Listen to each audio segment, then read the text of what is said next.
I mean, I can see the ancient poster boards in Israel now. Israelites for Molech. Yahweh gets us. Avaha is Avaha.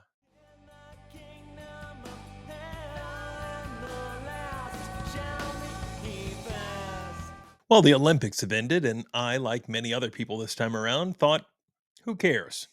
I didn't watch 1 minute of one event. Though I caught some of the highlights on the news or read some of the biggest stories of the games online. Here's looking at you, Yusuf Dikett. But I was completely disinterested in the continuous woke finger wagging and political grandstanding that was on display. Well, apologies for the interruption. I'm Corey Wing, host of Civically Minded. If you appreciate our analysis of current events, politics, Christian culture, and family dynamics, as well as the sermons and teaching series that we provide here, then please think about subscribing, giving this video a like, or leaving us a comment. It really does help the channel reach a broader audience, and it lets YouTube and the algorithm know that you want more of this type of content. I appreciate your time, and if you stick around to the end of today's episode, I have a special announcement of an interview that I'll be releasing later this week. Now back to the show. For a world that consistently tells us how globalism will be the answer to all of our problems, the Olympics, or for that matter, any international competition at this point, seems a bit odd. I mean, how can we kumbaya our collective genius if we're still raising national and tribalistic flags displaying pride in our own uniqueness? Doesn't that just stoke the old nationalistic fires that we're trying to snuff out of existence? And Paris seemed determined to make as many traditional conservative people as uncomfortable as possible, with the deliberately blasphemous opening ceremony, the equally bizarre and dark closing ceremonies, and, well, men being celebrated while physically assaulting women in a boxing ring. Everything about this year's games were meant to tell the world that the page had turned and that this was no longer your father's Olympics. France wanted the world to know that it's a society that celebrates and flaunts licentiousness in all of its forms. So, what can we expect in 2028? Well, the next Olympics will be held in Los Angeles, and they, in a classic hold my beer moment, have already proclaimed that the next games will be the greenest ever. They're making the bold claim that all access to the events will be car free. Now, this seems about as likely as Governor Newsom's mandate to make all car sales in that state zero emissions by the year 2035. I mean, who knows? Maybe we'll finally get the Back to the Future 2 flying cars, fully equipped with the Mr. Fusion reactor core that I've dreamt about since I was 11. Because while Dionysus may be the embodiment of French ideals, we here in America have been worshiping at the altar of the Batman villain Poison Ivy for some years now. Unlike DC's Swamp Thing or even Tolkien's Ents, the tree herders of the Lord of the Rings franchise and their leader Treebeard, well, Poison Ivy is more than willing to harm or even kill human beings to pursue her green agenda. She views humanity as a toxic nuisance that is staining the planet and stripping her of its resources in a rapacious and never ending pursuit for self indulgence. This makes all manner of options available to her as the preservation of nature and the well being of all things green take precedence over everything else. Now, of course, there are terrible abuses of the resources that God has placed us in dominion over. And for those, we should repent and we should do better. But misunderstanding or flat out lying about the order in which he created the universe and the obvious importance placed upon humanity as unique image bearers of God is what leads to a misplaced status both for humans and for the rest of the creative order as well. We end up worshiping the creation above the creator. And, well, we're warned about that in Romans chapter 1. And we devalue human life, making things like abortion, euthanasia, or even ethnic cleansings possible. And while Christians are less susceptible to these more horrific and obvious Darwinian tactics, well, we can and we do fall into these love for neighbor manipulations that are peddled by both the progressive lost as well as the progressive Christian communities. Mask wearing, social distancing, vaccines, BLM, DEI hires, and adherence to the global warming narrative. Those are all examples of things that have been weaponized against Christians by leaders more than willing to keep shoving the Overton window leftward and normalizing the acceptance of things that my parents and grandparents couldn't have imagined. Now, lest someone say in the comments below that I'm supporting a misogynistic, egomaniacal, and inflammatory person like Donald Trump for president, which I am supporting in November, it's not for reasons other than his keeping of promises that he made during his first term. I have recently made videos about the big tent problem in Republican circles as well, so they're easy to find on my channel. And I'm utterly disappointed and even disgusted in their abandonment of right for life laws, traditional marriage, and other historic conservative tent poles.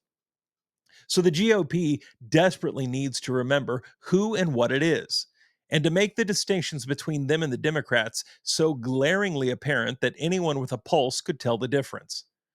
But because I believe that we must start where we are and then work toward better, I choose the side that is more closely aligned with Christianity and, of course, classically American belief. I will not be bullied into conflating the environment and other global talking points into issues that are even close to the lives of millions of unborn children. This is the issue of our times, and God gave us a massive win back in June of 2022 when he overturned Roe. And we have yet to fully capitalize upon that win. If this makes Christians a single issue voting bloc, then so be it. There is no other issue even close to its importance.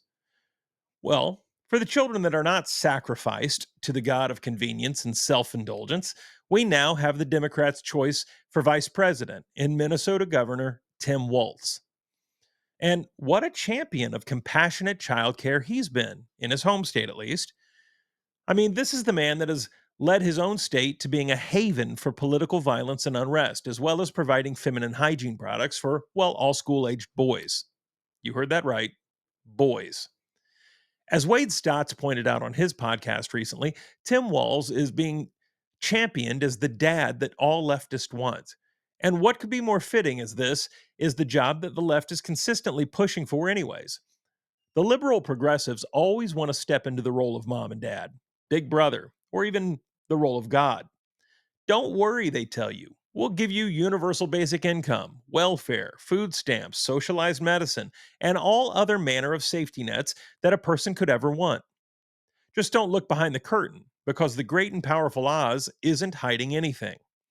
And he promises that there aren't any strings attached to all of these freebies. I mean, just ask England. Remember, diversity is their strength. And that country's been tearing itself apart recently due to a lack of cohesive English culture. Because, of course, this is coming from unsustainable immigration. The Christians there are so in the minority that they can't even stand outside of certain buffer zone areas and pray silently without fear of arrest and reprisal. This happened to Isabel Vaughn Spruce last September. Now, thankfully, she was cleared of all charges later, and if you think that America is too big and that that kind of thing couldn't happen here, well, maybe you should talk to my recent guest, Gabe Wrench, who was arrested for not social distancing or wearing a mask during a psalm sing in his own hometown back in 2020. Maybe you should speak to the parishioners of St. Anne's in my wife's hometown of Buffalo, New York.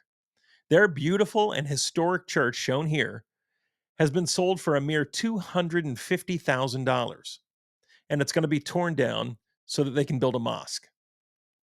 Now, I can hear all the keyboards clacking away as some of you can't wait to call me a kinist or a racist or an Islamophobe or any other number of ugly names. But the fact is that I'm very open and very plain on this channel for my desire for a Christianized nation.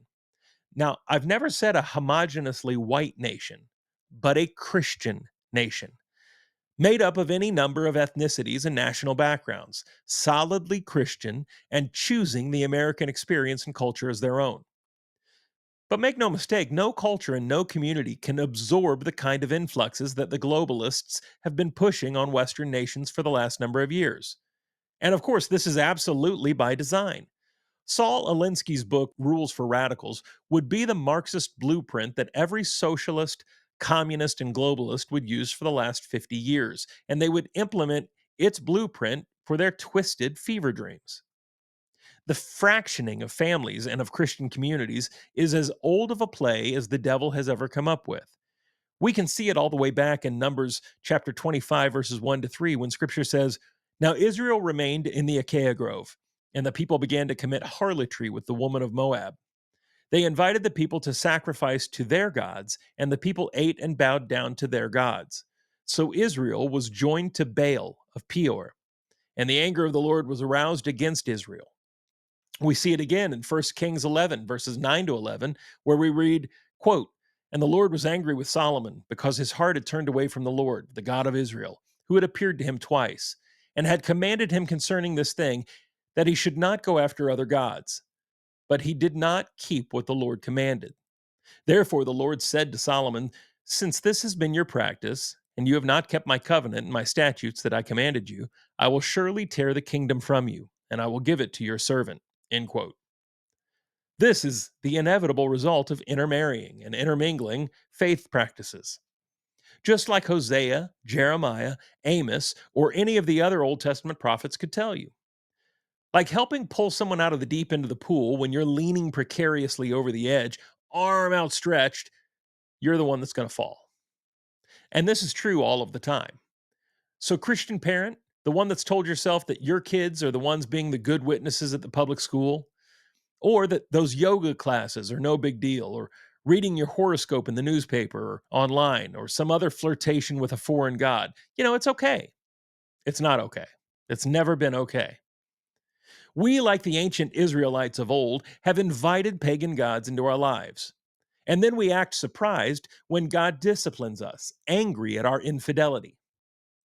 I mean, I can see the ancient poster boards in Israel now. Israelites for Molech. Yahweh gets us. Avaha is Avaha. Move the Moabites in as close as you can. Marry their daughters and give your daughters in marriage, said Balaam, laughing all the way to the bank. Oh, yeah, here's that special announcement that I promised earlier. Later this week, I'll be interviewing the Ah Mill King and recent winner of the Dead Men Walking 1689 cigar smoking reformed podcaster bracket on X, pastor and hashtag Team Funnyman, Keith Foskey. We'll be talking through his origin story, so make sure to click the bell and enable any notifications so that you're sure to catch it. For Civically Minded, I'm Corey Wing. Until next time.